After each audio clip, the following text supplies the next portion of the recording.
Welcome back to Bunny Banter, first and only podcast for everything Killer Bunnies. I'm your host, Matt. Unfortunately, co-host Mikey was unable to join us today due to scheduling conflicts, but we do have, as a guest today, Luke. Ha ha ha! Ha ha I'm ha! back! Yes, Luke has returned, and he has broken his losing streak. Luke has won a game! Yay! Everyone congratulate him. Honestly, in the most me fashion ever, the two games we played that night before then, should have won. I Yes, should have won. yes, Luke. But then the one game where I should have lost, I won. Yes, yes, and this is very fitting for our topic today. What are we talking about today, Luke? The dark days. Yes, the dark days. So we are talking about. Oh, hold on. Let me mute the group chat because it's going to go crazy like that. Okay. We're talking about the Dark Ages, and we've commonly referred to the Dark Ages on the Bunny Banter, but what we're referring to is the first year and probably the second year, of Killer Bunnies in our group. Uh, Well, and really, they had like two phases. right, yes. Yes, and it does split pretty nicely in between those 2 years with those two phases. So the first phase is a period of time where none of us, and this was my fault, because I'm usually the person to do this, none of us had sufficiently studied the rule book. So there were several fun rules that we came up with, and several fun not so fun interactions with political house ruling that occurred that we'll get into as a part of the discussion. That all occurred in the first year, and then the second year, as soon as I started actually studying the rules and realizing, hey, this is a game of strategy. Again, my fault. This is a Bunny Banter Confessions right here. Both of these two phases were my fault, primarily. Again, my fault. The second phase was a period of time where once I had discovered the game was primarily strategy, I determined, well, anybody who doesn't follow this strategy must be doing something wrong and deserves to lose. Before the enlightenment of Before the passivity meta. enlightenment of the passivity meta, where we realize, hey, any strategy is viable in the proper group. Uh, So let's get started and talk about year one of the Dark Ages. Oh, but where do we begin, Luke? Where do we begin? well, let's just tell them how we played the game, I guess. Well, Is it possible to add video? I don't know what you do for the video of these. I don't have the video set up, unfortunately, no. But We okay, can play a game according to the old rules. play again. Maybe sometime, another time, perhaps we will do that as close as we can. What was your favorite rule that we messed up, Luke? Like favorite in terms of how much I liked it at the time, or how much it's just a meme now. How about both? One of each. Okay, so one of the best things as a player that feels really good was the insta saving very specials. So Specials, you mean? no, it was very specials, wasn't it? It was specials that we thought could be played at any time. Very specials actually can be. What? Well, maybe you're thinking of something else, but I'm No, like when we were drawing, let's say we drew a very special.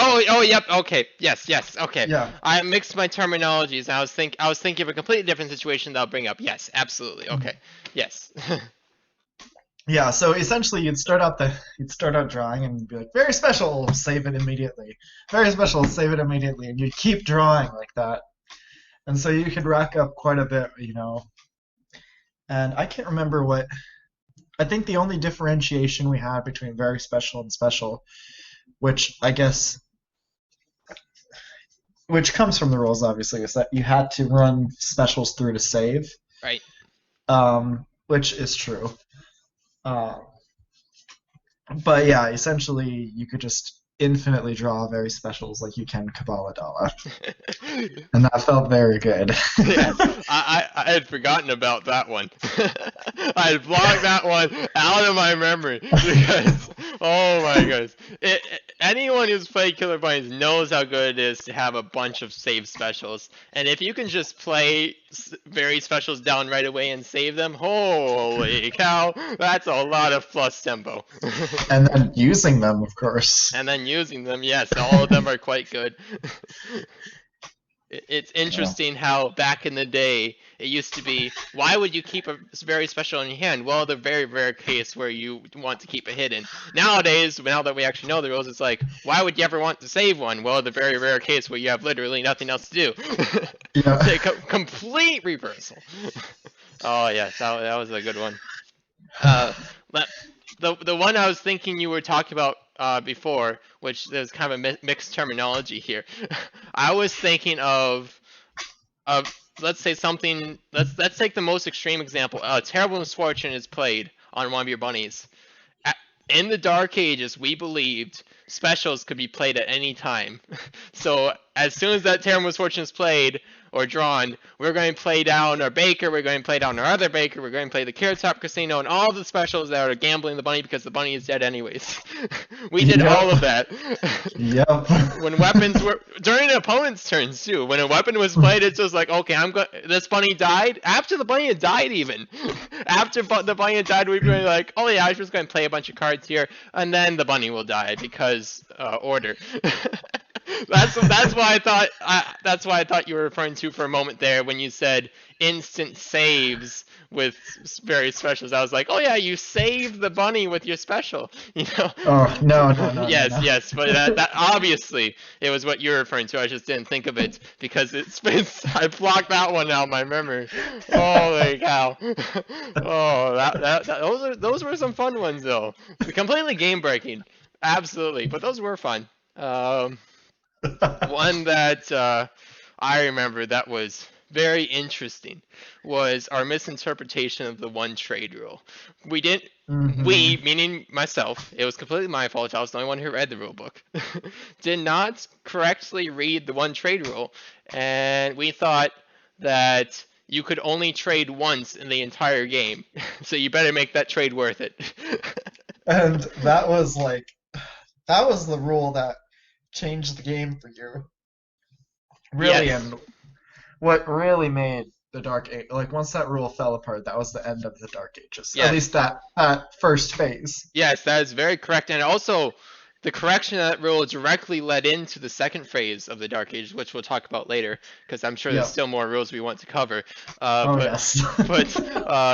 the elimination of that incorrect ruling caused a strategy to open up in the group that was, at the time, unbeatable. And that's how I got my 10, 11 game win streaks, and that's how Luke started getting his losing streak. Because it was common knowledge that this was the proper way to play, supposedly. And nobody considered it wasn't punished for being so aggressive because nobody knew what being aggressive meant. Yeah, because essentially how the flavor of the Dark Days games was essentially just gunboat. You just go on there and play every aggressive card you could. And, Yeah. Alliances were, shifting all the time if they even existed They at all. really didn't exist. And that's Yeah. what talk about political house ruling, which maybe we should go to next, is where whenever we didn't know what to do, we didn't do the smart move of actually looking up an official source like the Bunny Bits or the online Killer Bunny circles, which we didn't know existed at the time. We didn't do that, no. Rather, in a 3-player game, we decided to take a vote. Majority voting is toxic enough by itself, but in a 3-player game where it's me, Chris, and Luke, well, obviously Chris and I are going to agree because we're brothers naturally. So naturally, Luke is going to be the one that's completely outcast. So we would play a card and we'd be like, can that card really do that? Does that seem fair? No, that doesn't seem fair. I don't think we're going to allow that. And then 5 games later, oh, I think we were wrong about that. Now that I'm playing this card, I'm going. Don't you agree, Chris? Yeah, I think we were wrong about that. And then 5 games later, I looked at it again, and I think I was wrong about being wrong. Now that you have the card, Luke, that definitely cannot do that. Yeah, it was hyper toxic. That was, oh my goodness. Which brings up another one. The what was it? The lying is encouraged thing from the books. Uh, There was some time, like somewhere you said something about lying or something's encouraged, being in the rule books, which it wasn't or something. But then I said that, lying or cheating was just in the rule books as part of the game. yeah, it's Um, the wheeling and dealing clause. yes, Yes. and that led to some interesting That situations. was the introduction of false trading, wasn't it? Yeah. Sort of. Well, wait, no, because like it was very early on. Because what's the actual clause that came The from? clause is the following practices are highly encouraged during a game of Killer Bunnies: wheeling, dealing, bribery, whining, begging, threatening, extortion, blackmail, groveling, and all non-violent demonstrations of physical prowess. Yeah. Yeah, so that essentially got manipulated to be like cheating is okay and encouraged. And in probably the most comic instance of that, I don't actually, Matthew, I'm not even sure you even knew this one. Uh-oh. But like there was one game where it must have been really early on into when, or like right after you had gotten really, really good. Um, Chris and I kind of allied against you, but we had like an entire deck of Yes, cards on the I floor do between. remember that one. Yes, yes. Luke and Chris were searching through the entire deck of cards to ally against me. Like mid game, we just had them on the floor and just were going through them with our feet and grabbing the ones we wanted, and Matthew wasn't looking. I didn't know. I was on the other side of the table. I didn't know anything was going on until the end of the game. I realized, hey, why are all those cards on the floor? I can't remember who won that game. I bet it was I Chris. don't. Chris usually wins in these situations. He does.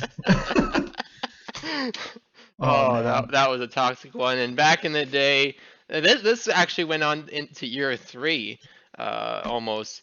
Chris often, in very creative ways, so we gave him credit for it, honestly, uh, ended up cheating around the Hexa screw up rule. Where there was one very funny time, and this was post Dark Ages, technically speaking. I think, was it? Well, no, I think it was at the end of it. I think it was It at was the end of it. second phase dark It was stages. second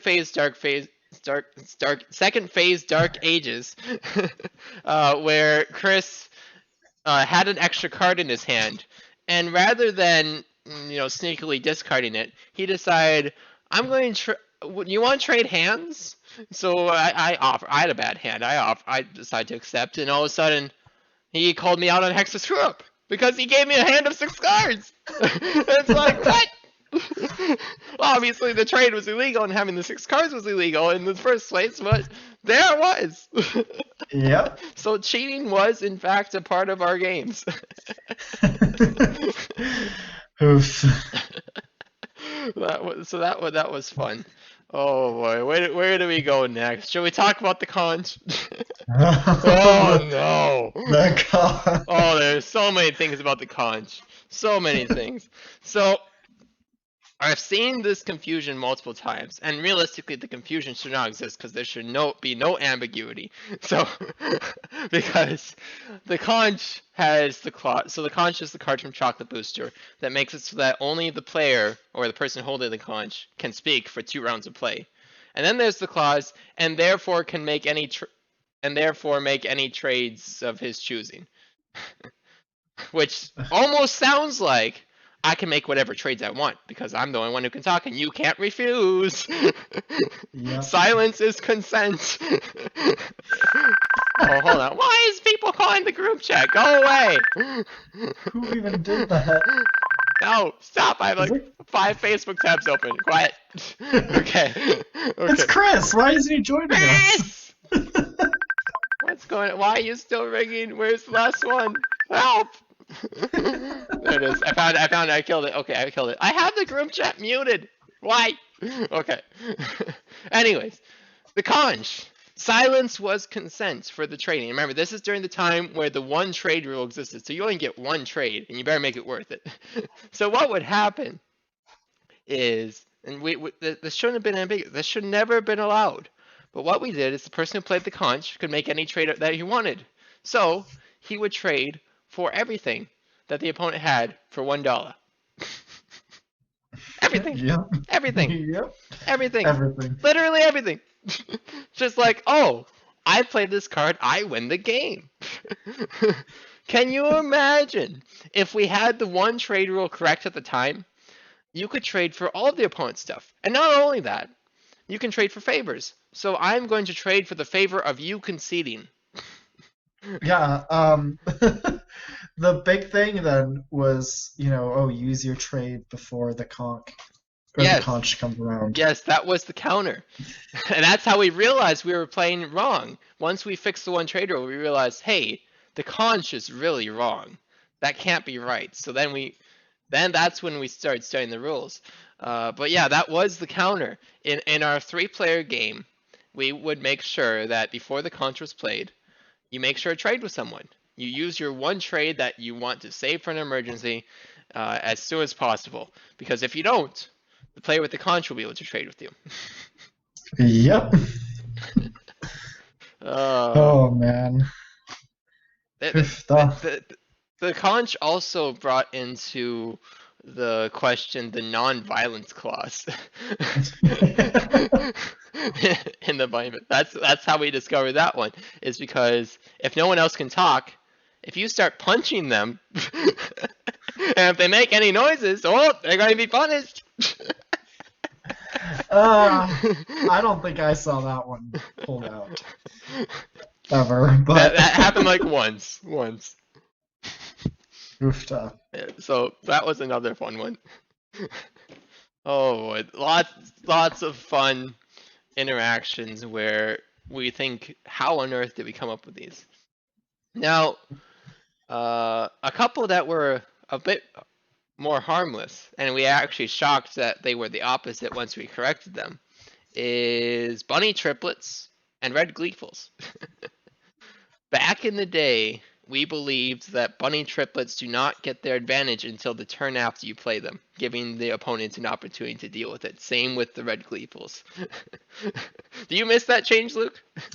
I very much missed that change. I had a feeling you would. Yeah, because that was oh, so and so has a triple, better knock it out before they start rolling. And when you rolled in the dark days, you really rolled because you had all those saved very specials, Mhm. and you had all those what were some other things that just made the game so hard to defeat people? Just like trying to think. Playing all the specials Oh, at instant speed. yes, and the defense cards. Right? Although we didn't Defense. experiment much with those at the time. I don't remember. Once we start later on, we did, but yeah, essentially what we thought was like defense cards could be used to lower Ah, right. That damage. was another nerf to what it actually is. Yes. So that was something. But yeah, just lots of those fun things. Yes. Another thing I was reminded of that was a nerf is rather than the correct order of play, draw, set, we did play, set, draw. Yes. So what would yeah. happen is if you had a triplet, you would go play, play, set, set, draw, draw. Which was actually a buff in that situation in case you would have drawn a misfortune. Very rare case. That specific case was a buff, but that habit took a long time to overcome. Hmm. That was Hmm. perhaps the one that took the longest. Uh, But it ended up being like an advantage though when the new rules came because then it was like, or you got to look at six cards when deciding when to right. put down. Yeah. More options was an improvement, definitely. Especially since we can no longer save very specials directly from the hand, so we need these options because we're keeping all these very specials in our hand to make sure they're a surprise. Uh, so Yep. there is hand space is a luxury. Hmm. That's why calcite was also an interesting case. It's why calcite has its weaknesses in the actual rules, is because you are forced to go down to 3 cards in your hand when you have 4 cards down. Back in the Dark Ages, we had 5 cards in hand and 4 cards down. Yeah, Calcite Conundrum was the worst. Yes, which would result in play, draw, set, Yeah. leaving actually significantly more options. Oh no, wait, no, sorry, I did that in the wrong order. Play, set, draw. Yeah, okay. That wrong description. It wasn't more options. It was less opportunity for misfortune. That's what it was. Uh, Hmm. so very interesting all around. Was there anything with, for some reason, the white stuff I feel like was changed? Role substitution took us a long time to actually understand. Oh boy, where do I start with that? That's not even Dark Ages stuff. That's actually within the past year and a half that we figured that one out. Um, Role substitution, I did not understand and sent some angry emails to Jeff because I was misunderstanding it and thinking, why on earth is the pink timid weaker than the red timid? This makes no sense. I was trying to figure it out. We've played it so many times. Initially, what we thought was once per card consequence. Well, a card has 5 dice. I'm going to roll each of the dice separately and roll the pink one each time. So I get roll substitution on every die, using it once per die. That was the initial thought, making white stuff and pink timid absolutely ridiculous, essentially being well, a better reroll on each die is what it was ultimately. Um, Hmm. and then after that, what was the next thing we did? I think no, did I think that's mainly where we stayed until we finally corrected it to what it actually is, which is roll all the dice, including the substitute die, at the same time, and use the substitute die on one of the normal dice. And that is the correct way. Nobody can say otherwise. It is not up for interpretation. Yeah, that interpretation of rerolls really made those incredibly powerful and just disgustingly Yes, especially broken. since white stuff was saved instantly. Uh-huh. You draw Hmm. white stuff, you win the game. Pretty much. Absolutely disgusting. Rerolls, it took us a while to figure out too, because how do pawn rerolls and regular rerolls interact? They do add on each other, which is interesting. Um, I still get that confused sometimes because of how wrong we had it before and how many different ways we've interpreted it. So I still have to correct myself sometimes where it's like, okay, if I have straight up and I have a red timid and I have a pawn, that's actually 9 rolls total, not 5, not 7, not 8. It's 9, which the math is simple if you actually know the mechanic. They are mechanically consistent, but we've played it wrong so many times that I often get confused. That's why I have to reread the QCC at least once a year just to remember everything, to make sure none of the Dark Ages has crept back in there. Ay, ay, ay, Have to purify the mind after playing like that for so long. ay. What? Need to be baptized with the holy forever water of Killer Bunnies? Oh no. Oh no, but yeah. What's any other really weird rulings that we had that you can think of? Not off the top of my head anymore. It's been so long since we played in the Dark Ages, or at least since I've played. Because I think actually I have the advantage over you because I had that long break of no playing between the Dark Ages and correct playing. Hmm. We're at the same time getting all the rules corrected from you in the group chat. Right. So, yeah, I don't think there's anything really that I can think of off the top of my head. I'm sure, like in other scenarios, like as we continue going on, it'll be like, oh, this. Right. But also, a lot of them probably were just like those situational cards, like pucker up and Yeah. those kind of There cards. were several individual cards that we had wrong. The one I just thought of that was a very disappointing nerf to me uh, was Poverty Poker. We Oh thought Poverty yes. Poker should include everything, which it seemed like it should, honestly. And it arguably, maybe it should have been designed that way. Due to mechanical consistency argument somewhere in there. However, it explicitly leaves off specials. Back in the day, and this was the day of saving various specials directly from the hand, so this was a very big deal. We thought that you could say for Poverty Poker, I'm going to gamble 5 very specials, and all of a sudden you would have the opportunity to steal white stuff, Hmm. which Hmm. is amazing.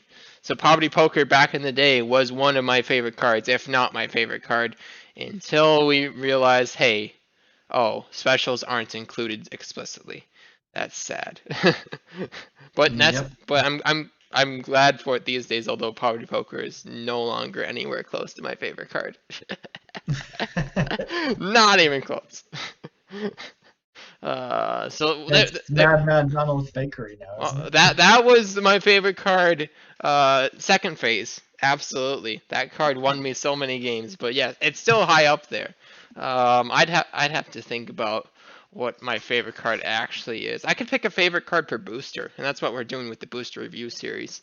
It's hard to pick a definitive favorite card.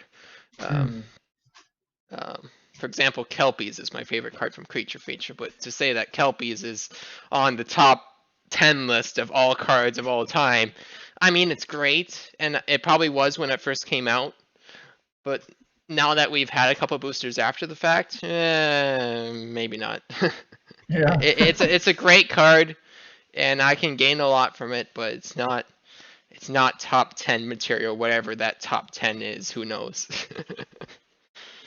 uh, so speaking of the second phase, so this is the phase where, and what started it was the realization of, it was the combination of the conch being a huge problem. Notice I've used both pronunciations now. I don't actually know which one's correct.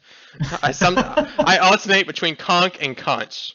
I I don't know. think Conch is correct, I think but that's what I think too, but I still alternate. So who knows? I'll probably yeah. say it 5 different more times on today's episode. Someone keep track at home. So it was the combination of the conch and the correction of the one trade rule, where all of a sudden, and very also related to that, right above the one trade rule in the rule book is the wheeling and dealing clause, which Hmm. emphasizes this is a game about human interaction. So all of a sudden, I had in my arsenal, okay, we can trade as much as we want. The game is all about manipulation and wheeling and dealing, and the conch is fixed, so that's no longer one card win the game.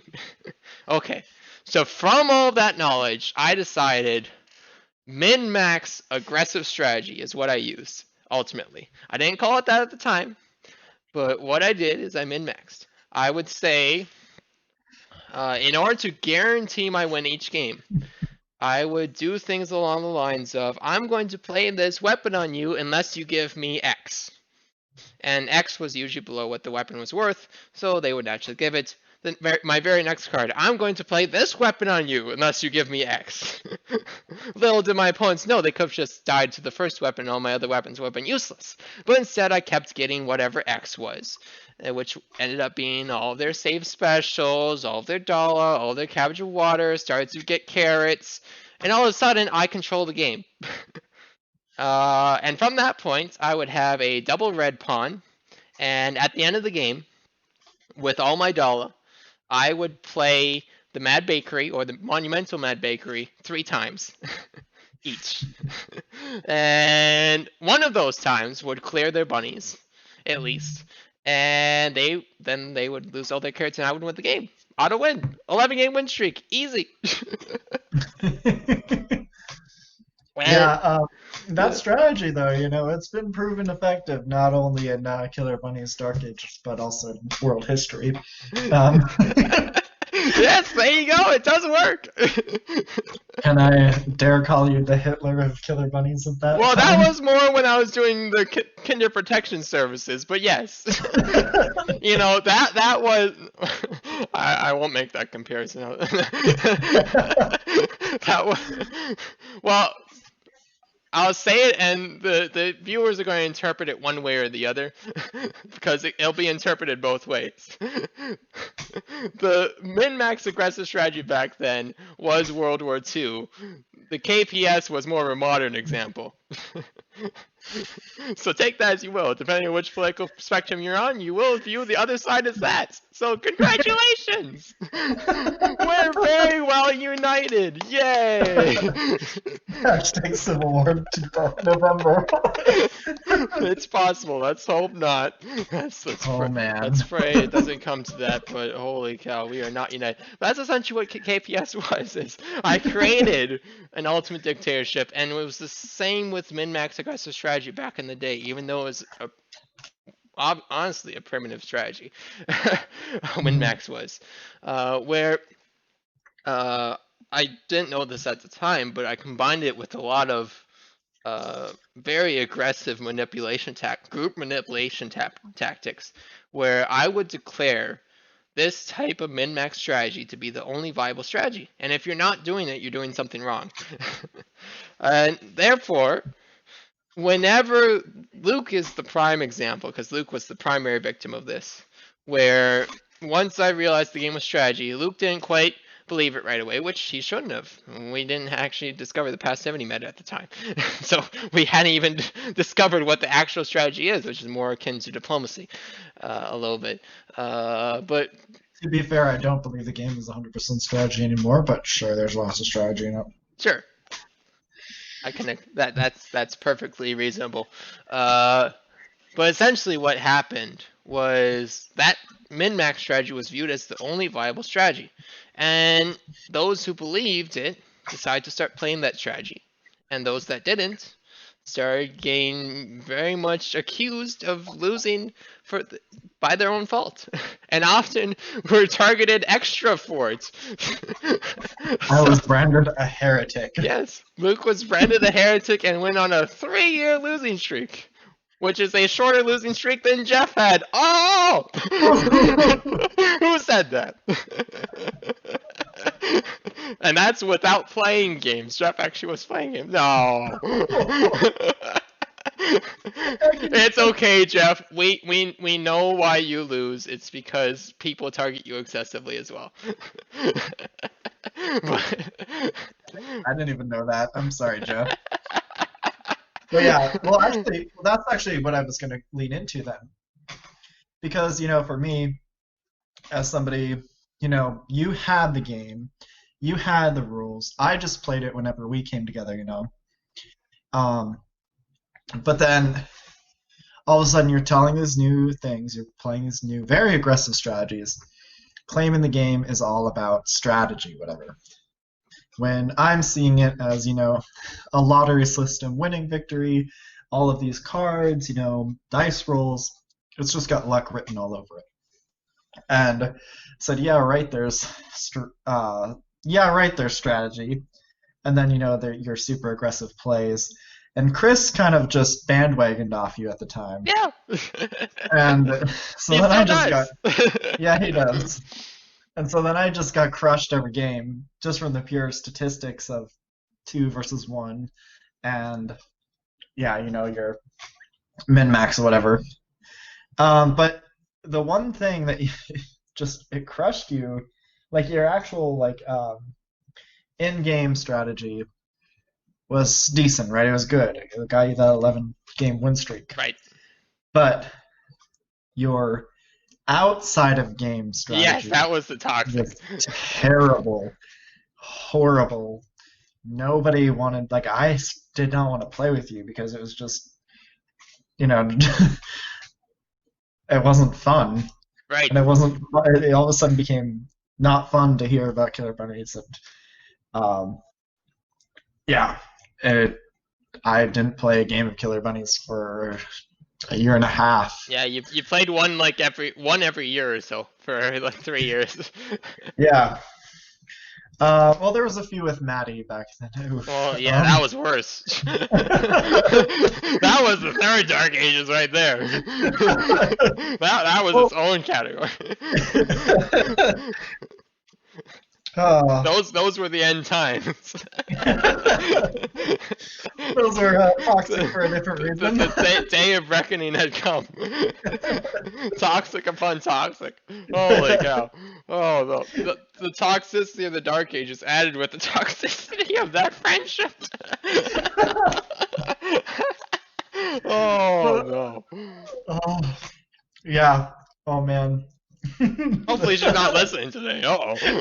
I haven't been talking with her, so no, we'll hope not. Yeah, I doubt she listens. I doubt it. I doubt it. We're pretty safe. But anyways, yeah, what Luke was saying is very accurate. Outside of the game, you see, back in the day, I considered Minimax to be the only viable strategy because that's what I knew from other games. I knew that from Dominion. I knew that from no, Dominion's the main example. That was the main game I played back in the day, where there is a correct way to play. And if you do that correct way, you will statistically win. If you do not do that correct way, you're doing something wrong. That's the philosophy I took into Killer Bunnies. I saw, oh, this is meant to be a game of strategy, so I'm going to apply my Dominion knowledge to that. I'm going to say, okay, if you mess up here and you mess up here and you mess up here, that shows how you lost. And what I would do is, that was back when I started live streaming. I'm live streaming much more now, but I live streamed frequently back in the day too. There was a big gap period there.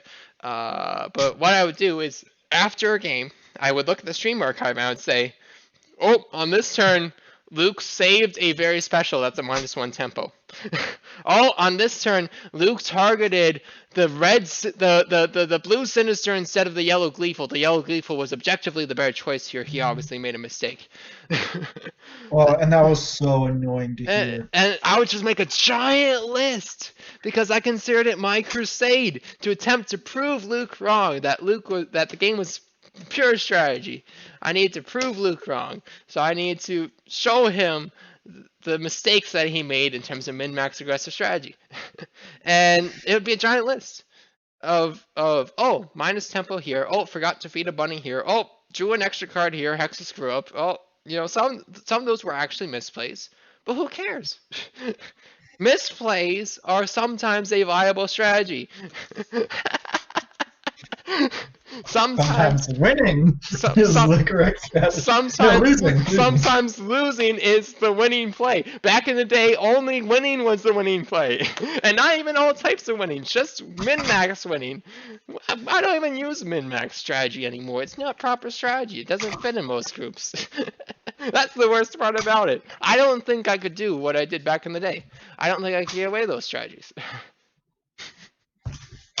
Yeah, also at the time, the group dynamic was something else too. Because really, the first people that played, when you first got the game, it was you, me, Chris, and occasionally and Lucas. Sometimes Lucas, yeah. And then what happened was you went to college, and then we played a little bit over tabletop. Then we got Maddie tabletop, yep. With Maddie, you and me, and sometimes Chris. And Maddie. Oof. She was almost as toxic as I was. Almost. Almost. Let it be known that I am still speaking with you again. Yes. And neither of us are speaking with Maddie. For different reasons. But yes. Okay, anyway. Oh man. Maybe this says a little bit about our friend group, but then you went to to college, right? Yes. And you started getting other people to join, and I think you had the tabletop club. You Right. We had got Hayden. Hayden and Clarissa were the first. mhm. And then Mikey and um, Frank and all of Right. them, Yeah. Mikey and Frank came later. Yep. and you had this growing group that you were at that time also instructing them in the correct ways of Killer Bunny and Yes. Yes.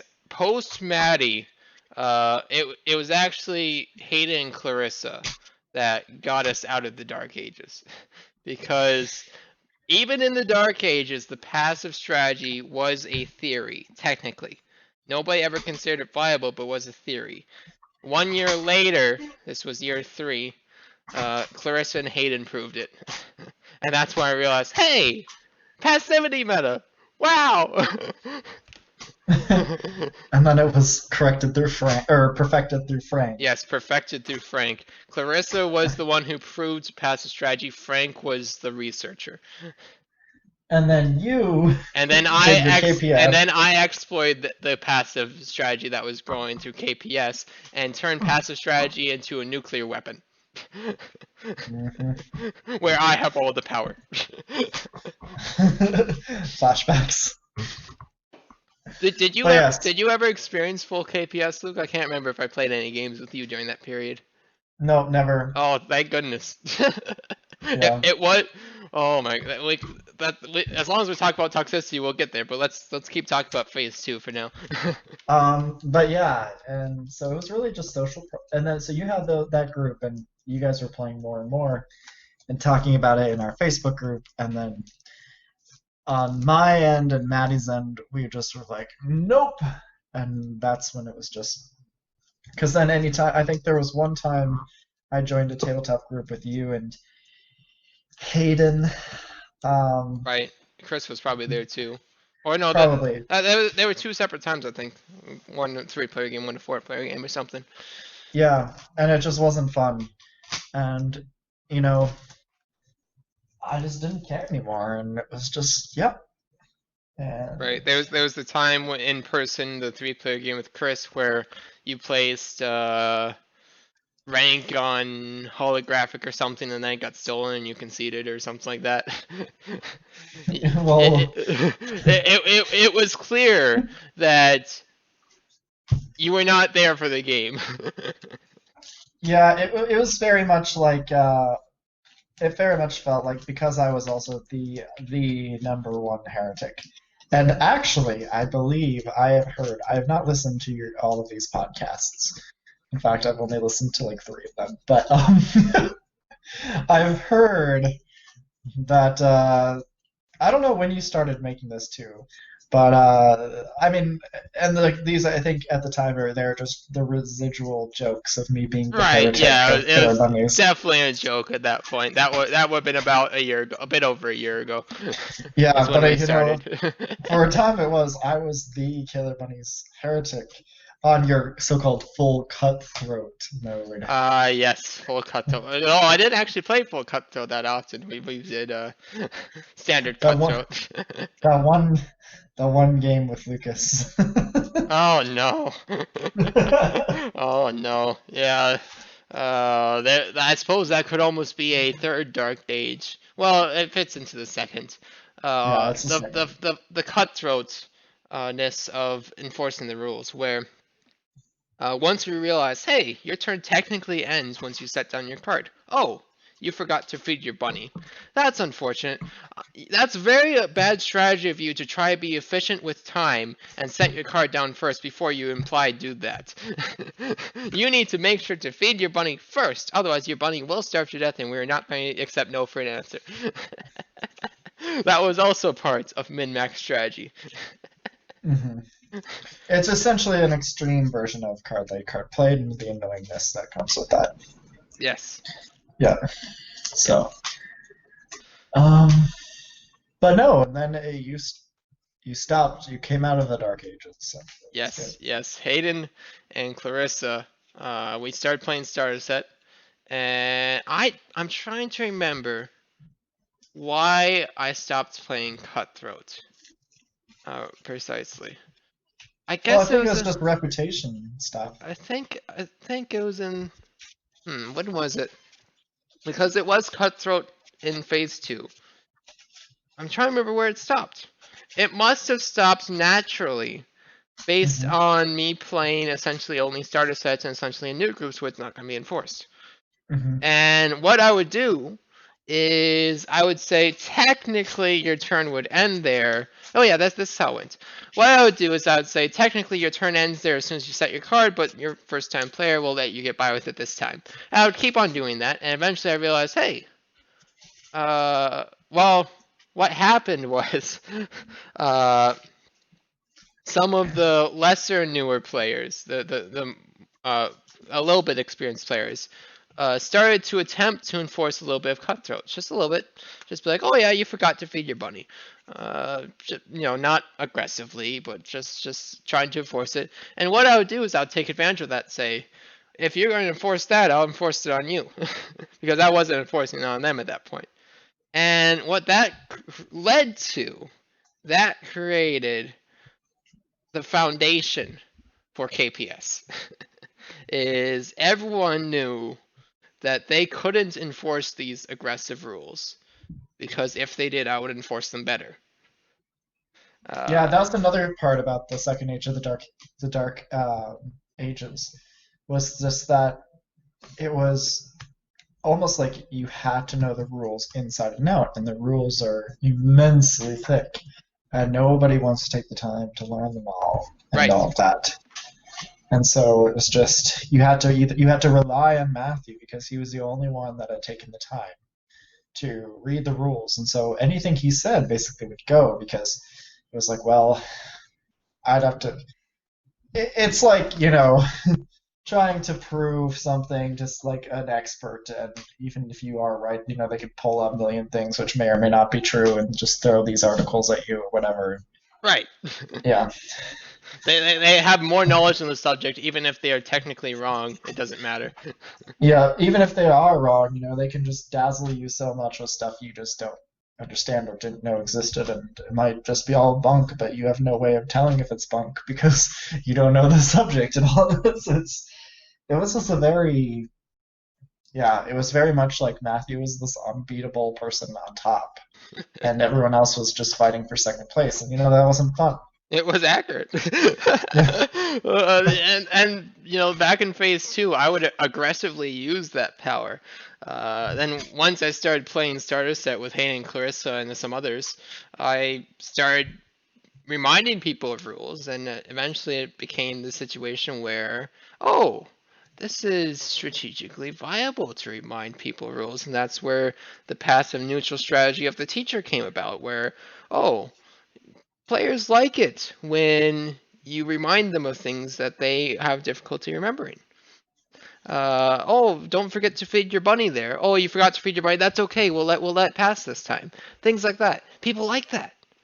Obviously, it should have been obvious. People like that.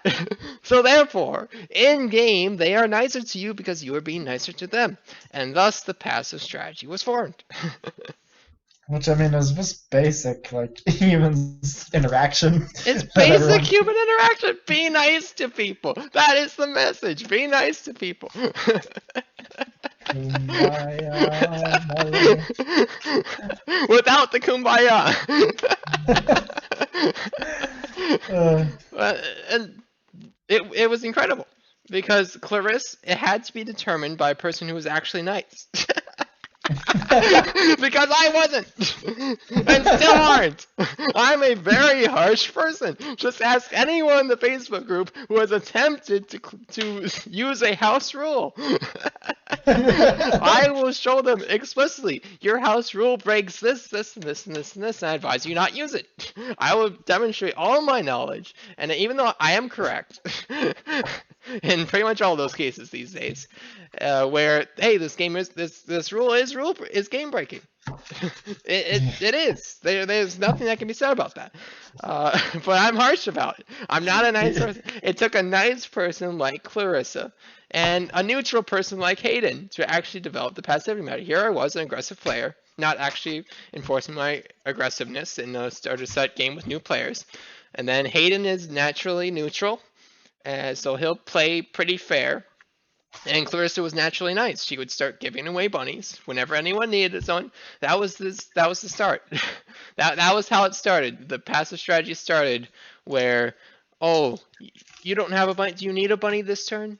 Here, just have mine. I don't care that it's my only one. You can have it. Oh, I didn't make it in the end of the game. That's okay. I wanted you to win. That's the real prize was the friends who made along the way. Yes, it's true though. It's true. That's how it started. And all of a sudden, Clarissa started winning every game. She would have the most carrots every game because no one would dare attack Clarissa. No matter how many bunnies she had, no matter how many carrots she had, she was just such a nice person and was so generous with everything that she had and was so nice outside of the game as well that nobody would target her. And still nobody targets her. Yep.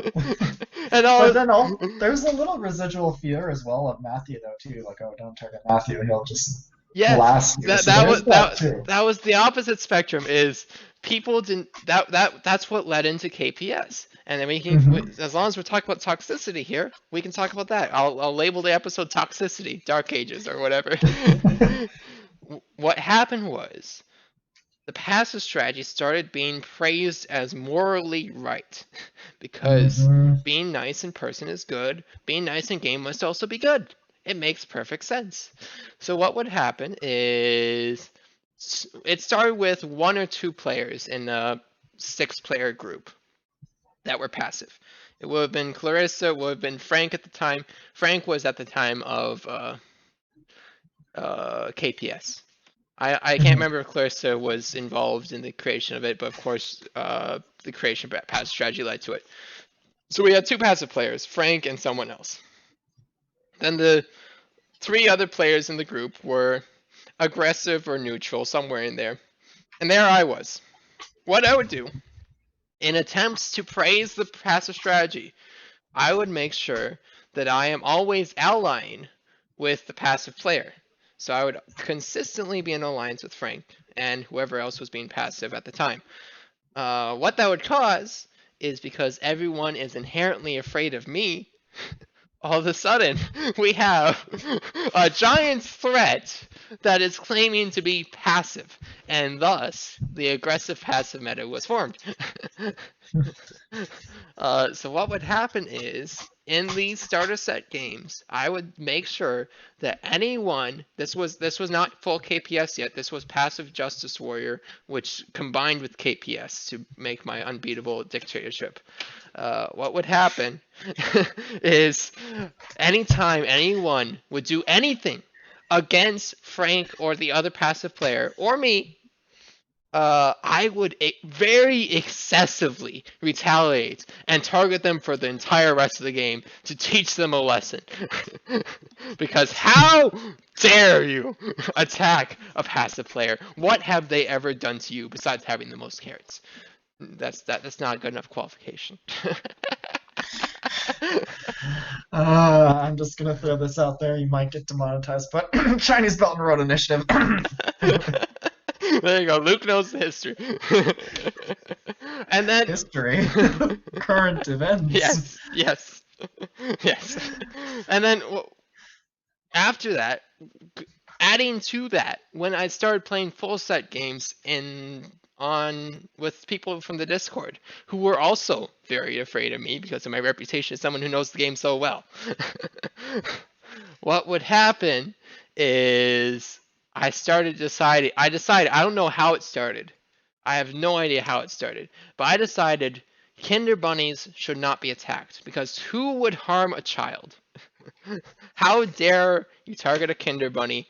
Because even though Kinder Bunnies are statistically better than standard bunnies, how dare you attack a Kinder Bunny? And thus started Kinder Protection Services. So what would happen in the tabletop club group with just Past Justice Warrior, and in the Discord group with Past Justice Warrior and Kinder Protection Services? What would happen is one by one, an aggressive player would realize this strategy is no longer working. I cannot do this. So they would switch to the passive strategy, like everyone else is doing. Now we have a 4-player alliance, and then a 5-player alliance, and then a 6-player alliance, and then a new person joins the group, tries to play aggressive strategies, they get hard punished. We have a 7-player alliance, everyone is being nice to each other.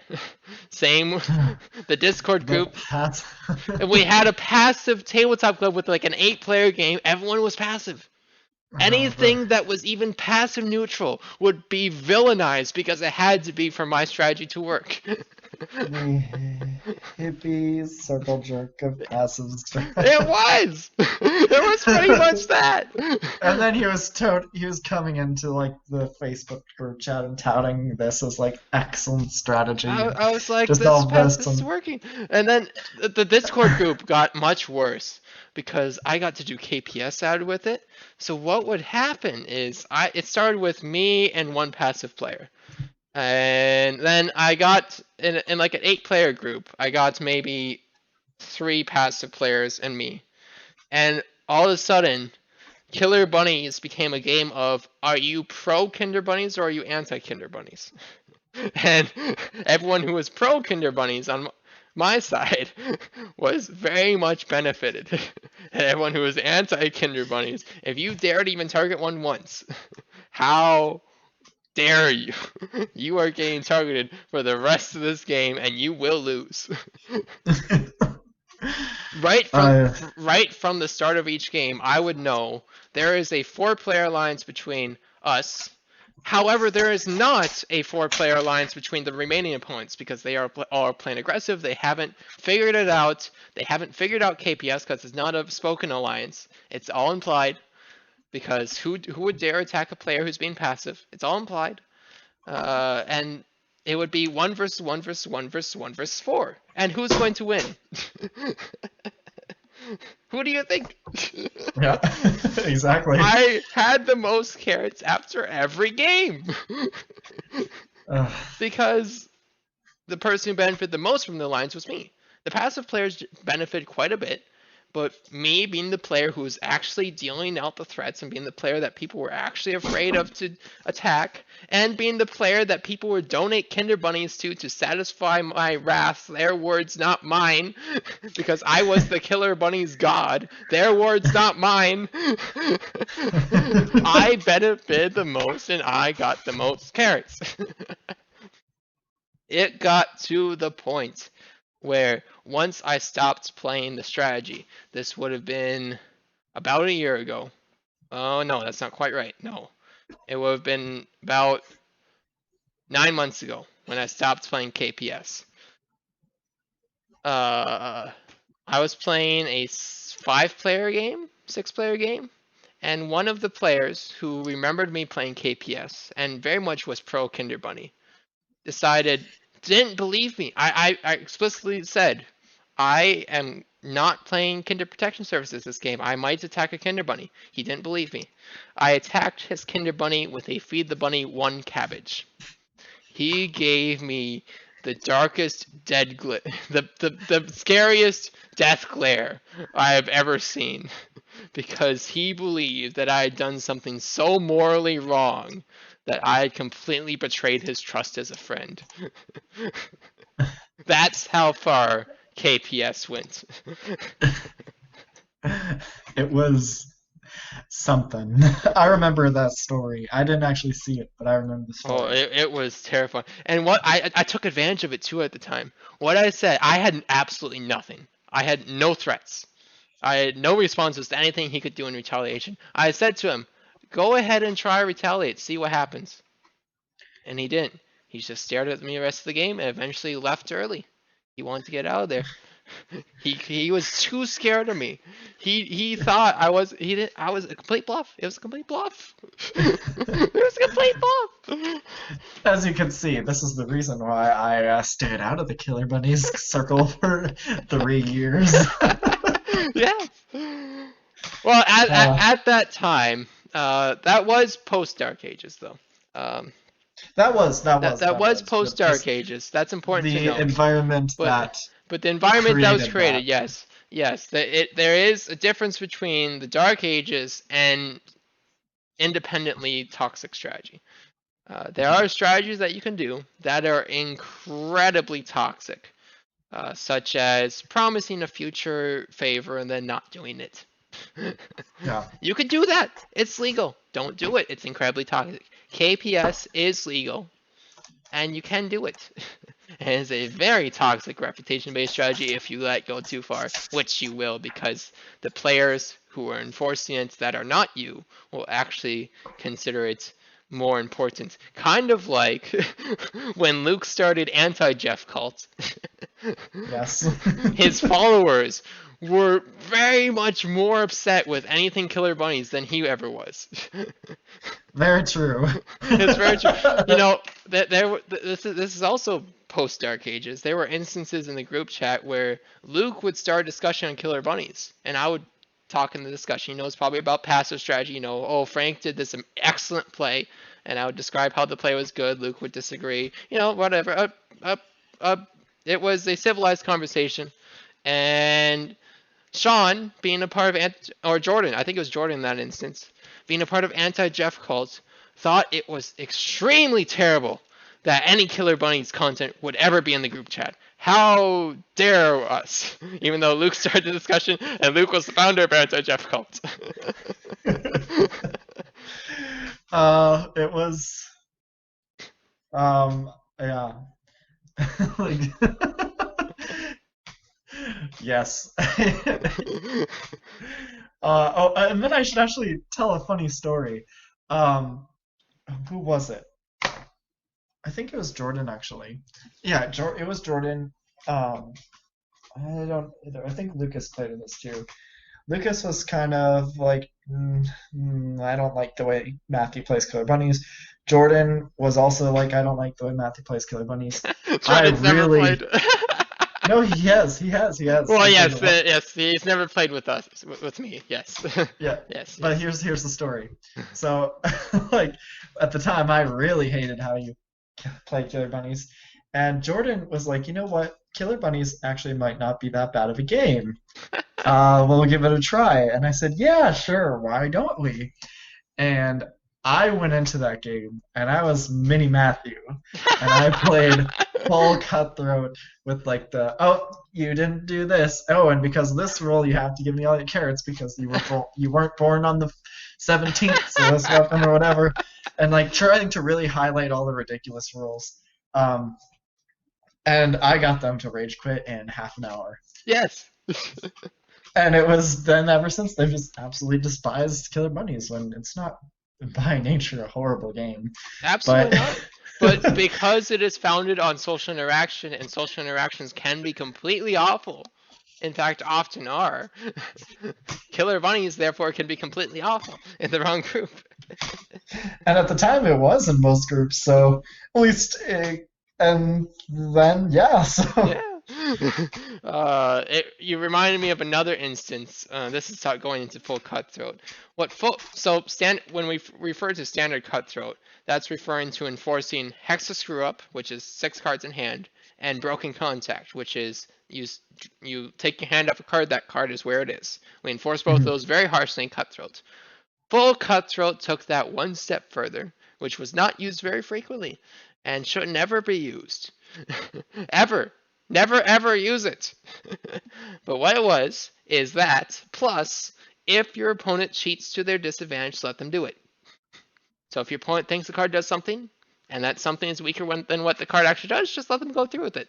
It's fine. oh yeah, that was the worst. And And getting cured like, oh, I love when you cheat to your own disadvantage. That was like, trigger words. so there was a story with that where I would essentially reserve full cutthroat to if an opponent did a Nigerian Prince aggressive strategy, that is to break a future agreement. So what happened was in a 3-player game with Lucas, Luke, and me, I had made an agreement with Lucas to say I will trade you my half of my forever cabbage, which was forever cabbage, if we agree to never make it each other. I think it was actually forever water and drought, but who cares? So I made that trade and he took it. And then all of a sudden, Luke and Lucas decided, let's break that. I'm going to drought them. Lucas droughted me. And it's like, oh, there's a two-player alliance against me right now, and they broke a future agreement. I'm going to go full cutthroat. And I did. And about 4 rounds later, Luke and Lucas conceded. Or rage quit. Whatever you want to call it. Yep. Full cutthroat should never be played. Never do it. It is the purest of all toxicity. Although less toxic than political house rules still.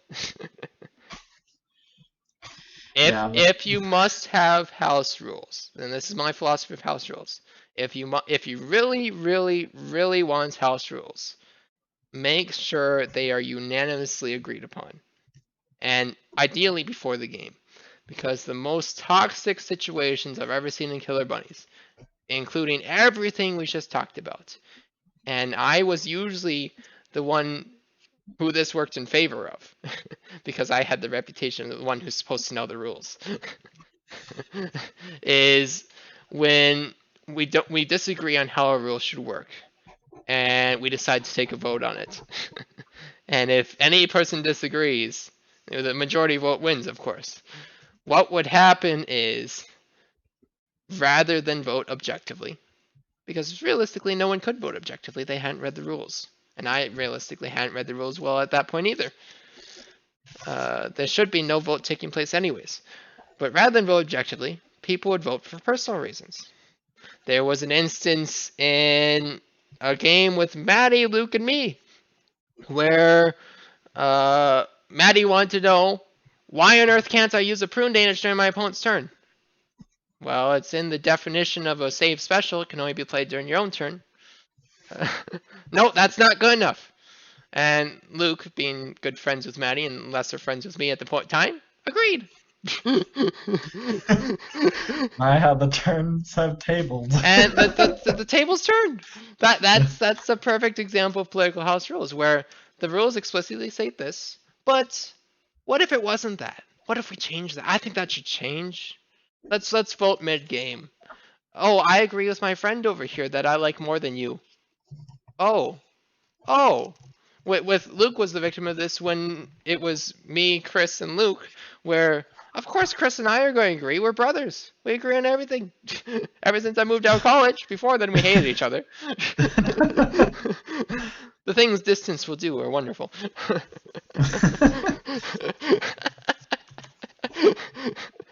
I was going to make a joke today, but we're gonna make the same joke. I was going to say, well, distance hasn't helped so much with my ex. I still hate her. Oh no, not the joke I was gonna make. I think mine might even be spicier. I'm guessing it would be. But regardless, political house rules are extremely toxic. If you must vote, well, first of all, don't vote on a rule. There are excellent sources out there that will tell you this is the correct rule. I have all this knowledge. There are plenty of people with the amount of knowledge I have, and if not, the QCC has it all. And all those people are on the Facebook group or on Discord and are available to answer questions. Refer to them because they know the game quite well, and they know when a rule can be broken.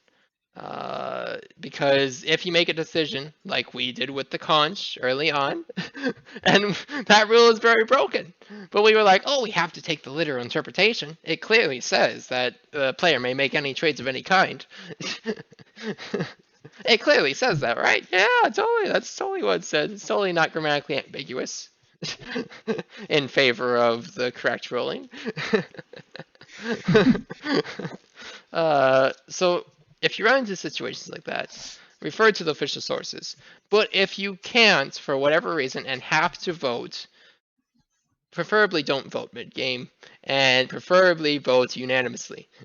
Make sure you all agree. Reach a consensus. Because if you don't, you will find out very quickly which of your friends is the least favorite in the group, and which of your friends is the most popular.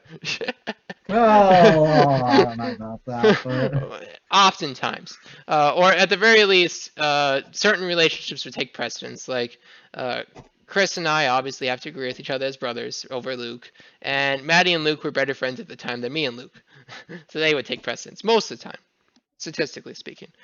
Uh, well, just looking at all the that's not a good cases. example. Not But not just not like not a great example, all things considered. everybody knows the guy that brings the girlfriend to the game and treats her amazing and all that. Yes. The stereotypical trope. Yes. Obviously, if you bring your girlfriend to the game, you have to agree with your girlfriend, and you would never hurt them. You would never target them. Oh no. Just yeah, do not be at the same time also. You know the Maddie diplomacy story, right, Matthew? Oh yes. Yeah. Don't flip the table either. If you are that player that people hate, or that something terrible happens to, don't rage over it. It's just a game. Don't be toxic. All right. Well, that's well. The story was I was teaching a bunch of people how to play diplomacy, and we were doing it with the classic, just we'll play it and explain as we go, like 5 rounds of just explaining or just testing it out. And well, one of the key components of diplomacy is backstabbing. So round 3, I was playing Turkey, Maddie was playing Russia. I was like, and we had made like this alliance to attack Austria. Maddie's troops were all set up, um, set up to attack Austria and defend against Germany. She went 2 units up north to, try to get Sweden. And I just had the Black Sea completely open. Which if you know anything about diplomacy, it's just like the death sentence to Russia when Turkey has the Black Sea. And yeah, then just turn 3, and this is what's called a backstab. Bam! On this, I think I even convoyed an army Ankara to. I think I convoyed Ankara to Sevastopol and bumped her out of Romania, and so no, I don't know, something like that. Just a horrendous stab that no Russian player would ever make, or would ever open themselves up to in a regular game of diplomacy. And it was all just to show, this was not a real game. This was just playing, showing. But Practice round. Yeah, it was just to show like this is what the game is like. Maddie flipped the table. It was like literally flipped to the table. Like I'm not joking. She lifted the table off the ground and threw all of the pieces. Yeah, it was. Yeah, don't be that person either. Yeah, you reminded me of this. This was not an instance of flipping the table, but you reminded me of the first full set game where I taught Isaac and Bill and Mikey. It was Mikey's first full set game too. Fun fact: Mikey was the only one who actually continued playing full set after that game. Because what I did is I drew the conch, which conch is a toxic card by normal rules. Because no one can talk. That's no fun. And what happened was Isaac left the room. So what I did is I asked Mikey and Will, should I play the conch and not tell him, and therefore he'll lose a bunch of stuff for each word he speaks while he's entering the room again. And they agreed. So I played it, and Isaac lost everything and lost 20 turns. And then Mikey played the Jarnac between me and him, and all of a sudden Bill was the only person who could be targeted. Oh, well, this is fun. This is fair and balanced. So Mm-hmm. that just reminded me of that story. Isaac didn't flip the table. Isaac actually could have justifiably flipped the table at that point, unlike Maddie, who was lost in a practice round of all things. Well, the subtext of what else was going on there was Wow, strong, but toxicity is toxic, you yeah. know. But where was I going with that? I was going somewhere with that. But yeah, Isaac after the game basically told Bill and Mikey, I don't think I'm going to be playing full set anymore again. Because it was that bad. I blocked Isaac completely out of the game. For what reason? I don't Oh, well, know. honestly, yeah, that was just straight up not. That was just a very mean play. Yeah, But yeah, well, that's yeah. not honest, Yeah, the stories are unrelated, because it was two different scenarios. Luke was doing it for a teaching moment. I justified it by saying it was a teaching moment.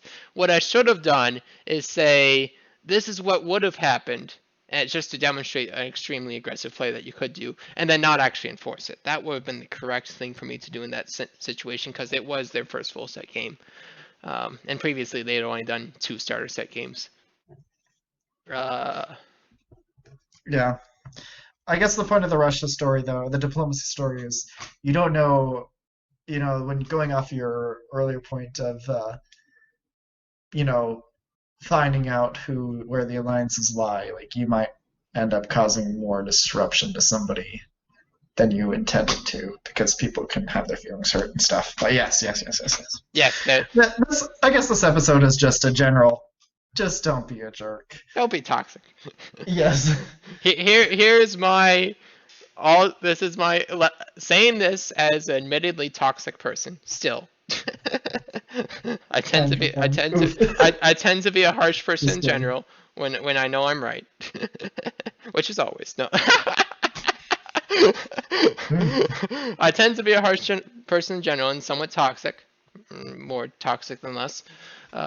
Saying this as a toxic person, if you're going to be toxic, make sure you are right. Because if you are not in the right, and if you're doing it for the wrong reasons, and if what you're standing for is actually not worth it, if the thing you're attacking is far less sinister than you would make it out to be, or if the thing you're defending is far less uh, righteous than you're making it out to be, then probably don't be toxic about it. It's okay to be harsh. There's a time and place. Like when attacking house rules, they should be condemned. But make sure that you do it for the right reasons, and that the thing you're judging is not something you're guilty of yourself. Judge not lest you be judged. So if you attack political house rules and are a political house ruler yourself, not a good idea. That happened quite a few times on all ends in the Dark Ages, where we would accuse each other of saying, well, you believed this rule before, Yeah, but now and that you're in this situation, you believe this complete opposite rule. yeah, not to turn this episode of Bunny Banter into a general, I don't know, sermon or whatever, because the point of this is not to talk about how to be a good person, but I mean, in a way it is, but just in relation to the game. Most of this is common sense, but just it was funny to just talk about like the old wrong rules we had and also just why I left the community for so long and yeah, things that go with that. Yeah, it's definitely fun. Killer Bunnies is a game about social interaction, so we can learn things from it to apply to real life sometimes. Sometimes, and sometimes we can apply real life to Killer Bunnies. It's a learning experience, and we're all terrible at it. Except for Clarissa, she no. She has saved us and blessed us with passive strategy, which then I then exploit into Kinder Protection Services. Oh yeah. Anything else we want to say on toxicity in the Dark Hmm. Ages? I think we should play according to our first interpretation of the rules. One game. Oh no. We So can. that would be fun. Are we including the parts where we argue about the rules and say, actually, I think it should be this? Absolutely. Oh no. Absolutely. That's terrifying. So look forward to that one. I will stream it at some point. Hopefully it will bring a whole lot of pain to my very soul. But we will do it at some point. We will get Chris. We will get Luke. We will have a 3-player game of pure toxicity. All 68 carats. Oh no. Because we did not shorten game length back in those Oh, days. that reminds me of the last one. What was the one? What's the name of the card where if you don't guess the name of the carrot, they can get another one? Oh no! Yes, that's one more. That's one more. Oh no! It's what's the card named? I've failed. Nope, that's not it. Oh, They I would know it. get the whole deck. Yes. Oh no, the card that you pick a carrot. If one of your opponents can guess it, they get the carrot. If not, you get that carrot plus one more. We thought from the first reading of that card that if they do not guess it, you get to repeat the process. So what would happen is it would be a one card, choose every carrot except for the one they finally guess, which they might even mess up. Yeah, and it was because there was no reference, and also you had to go off memory and process of elimination. Yes. So imagine with like at the time it was probably 40 carrots. You had to name these 40 carrots. But like, I can think of right now, I could probably name 10 carrots if I'm lucky. Like Flo, Tucker, Hikari, Adam, Abu. There's probably more I could do, Presto, whatever. But you definitely wouldn't name like, I don't know. Carrie. Yeah, like I had no idea. Carrie was That's the one of the carrot. new ones. Yeah. Tom. Like now you have to like go, okay, is that one carrot you're holding out of the entire deck of 40, is that carrot Norton? Up for grabs. That was the card. Yeah. And then they'd be like, nope, all right, now this one. And it's like, well, that one. And then they might say, nope, it was, Hikaru. And that's like, okay, well, now we can't choose Hikaru, so the next one, Norton. No, it was Crazy Ivan.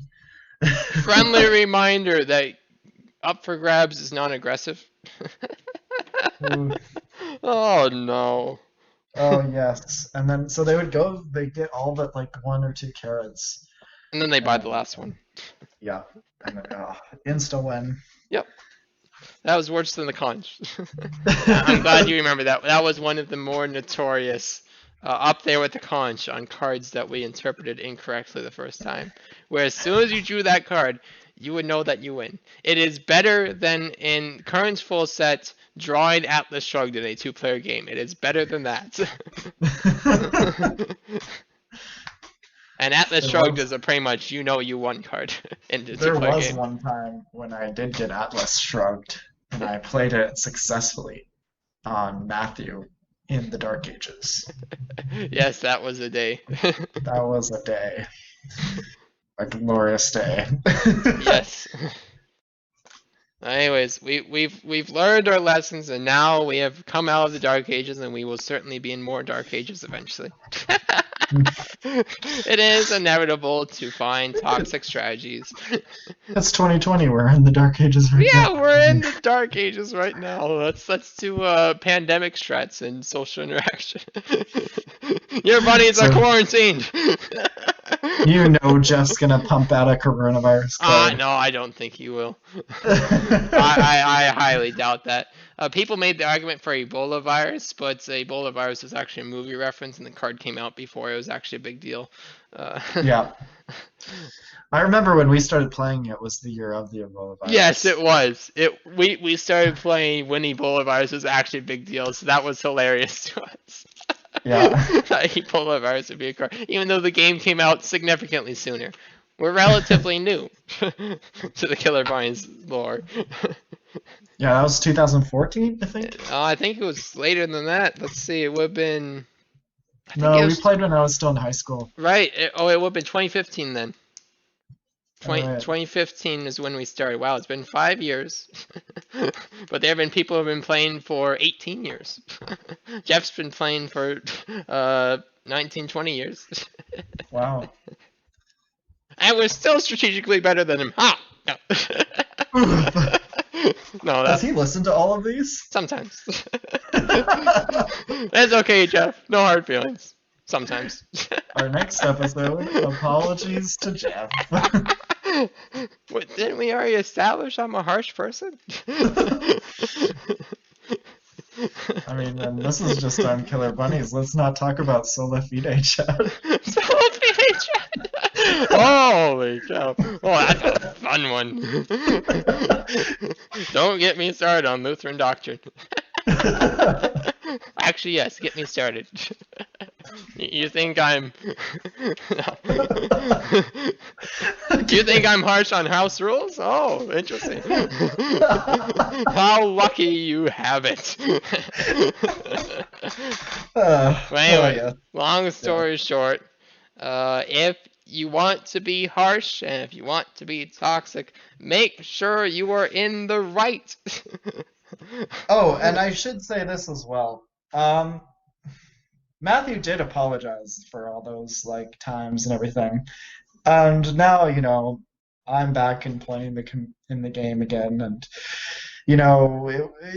like you can always amend things, and so Yes, yeah. there is absolution. This has been the Bunny Banter Confession. In the name of Jeff, Jonathan, and the Holy Kinder Bunny, I have been absolved of my sins. The Holy Kinder Bunny.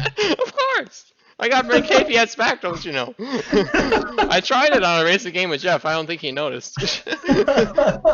Achieved it in one game. That's impressive with reputation-based strategy built in one game. I don't think he knows though. I don't think he does. I don't think he knew what I was doing. But anyways, that's the true moral of the story is there is absolution. Yes. Yes. And if you really like human interaction games and want more of this directly without, the Killer Bunnies, as I said, but was cut off last time I was on this show, go play Diplomacy. Yes. Diplomacy is a good game. I put Killer Bunnies in the same genre as Diplomacy, so that means you can know that I think highly of Diplomacy even though I do not play it, because Killer Bunnies satisfies that need for me. But yes, human interaction games, as far as they go, Killer Bunnies and Diplomacy. The order might change depending on who you are, because Diplomacy is more of a war game and Killer Bunnies is more of a hey, we're just gonna play bunnies and get carrots, woo! It is as much of a war game as Mario Party, and that is not putting down war games. Yes, that is true. Although you weren't there for the KPS war, it was in fact a war. I have been in the trenches, and I have. Well, no, I guess I was just kind of sending people into the trenches, but okay. But anyways, on that note, as far as announcements go, who knows? Next episode will, of course, be 2 weeks from now. Continuing the booster review series, I believe we are on stainless steel. That's exciting. That's when the Super Bunnies are released. I will plan on getting another Flows Fundamentals episode out. Not that too many people are excited about that. It's just a matter of getting them there. It's just for the sake of having them there. The other episodes are, of course, more exciting, but I have been quite busy with work, so I haven't been able to get one of those out. We were barely able to get this episode going, right? I mean, Mikey was unfortunately unable to join for scheduling reasons, and Luke's schedule is quite full as well with work and school, so that's we're all busy.